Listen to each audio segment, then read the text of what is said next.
강정을 한마디를 시인이라는 분이 저에게 전해 주었습니다. 작년 11월 강정호를 마지막 여행보다 그를 인고하게 만든 것은 어떻다고 느꼈습니다. 또 다른 사람으로부터 그런 이야기인데 지난 수요일 호스피스 병실에서 빅서 신부님께서는 강정에 대한 사랑을 여러 번 표현하셨고 강정으로부터 많은 영감을 받았다는 말씀도 주셨습니다. 그리고 이 세상에서 가장 성스러운 곳 중의 한 곳이 강정이라고 말씀하셨답니다. 제가 보건대 빅서 신부님께 가장 강하게 영향을 준 것이 우리가 공회장님이 중심으로 아침부터 하는 백배 그리고 미사, 묵주기도, 인간비익기, 강정센서가 아닌가 하는 생각이 듭니다. 사실 우리는 여기 갇혀있다 보면 우리 자신들이 매일 행동하는 것이 무슨 의미가 있는지 잘 못 볼 수가 있다는 생각이 듭니다. 우리 자신들의 행동의 의미를 객관적으로 평가할 수 있는 사람들은 빅서 신부님처럼 어쩌면 우리 외부의 사람들이지 않을까 하는 생각이 들기도 합니다.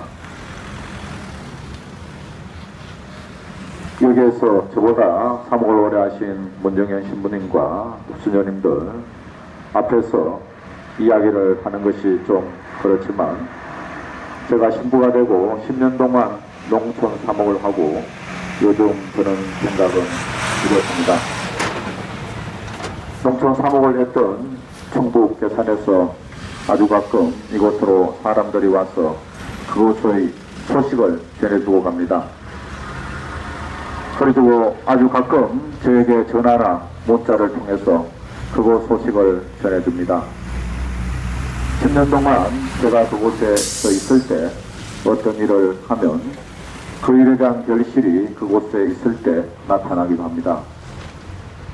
하지만 제가 그곳을 떠나고 난 다음에 서서히 그런 일이 열매를 맺어감을 보게 됩니다.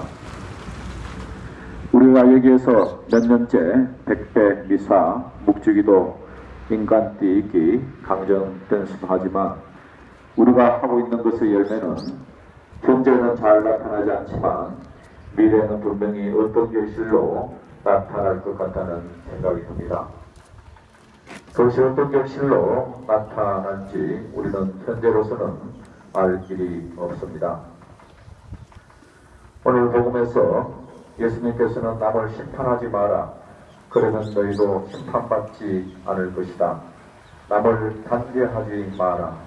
그러면 너희도 단죄받지 않을 것이다. 라고 하십니다. 사실 예수님께서 심판하지 마라, 단죄하지 마라고 하실 때 무조건 심판하지 말고 무조건 단죄하지 마라는 것은 아니라는 생각이 듭니다. 우리 모두는 히틀러의 행동에 대해서 역사적으로, 법적으로 심판을 했고 단죄도 했습니다.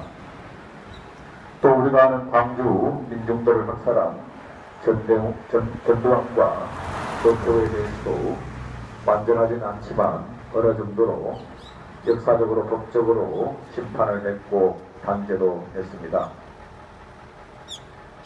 해운기지 건설하는 해군과 회사 직원들, 또 그들을 엄호하는 경찰과 용역들, 여기에서 우리를 폭행하는 극우 세력들, 이들에 대해서 오늘 예수님께서 심판하지 말라고 말씀하신 데에서 우리가 그들을 심판하지 말아야 합니까?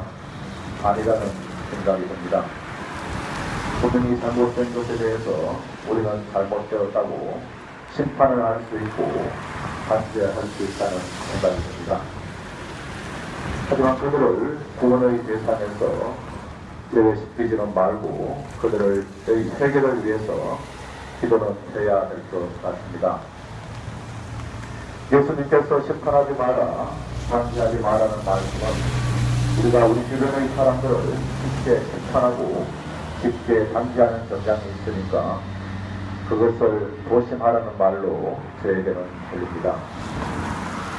우리가 사는 수의 공동체든 어떤 목적을 가지고 모인 공동체든 또 가정 공동체든 잘잘한 잘못에 목숨 걸고 남을 심판하고 단죄하지 말았으면 하는 교훈이 오늘 복음이 주는 교훈이 아닐까 합니다.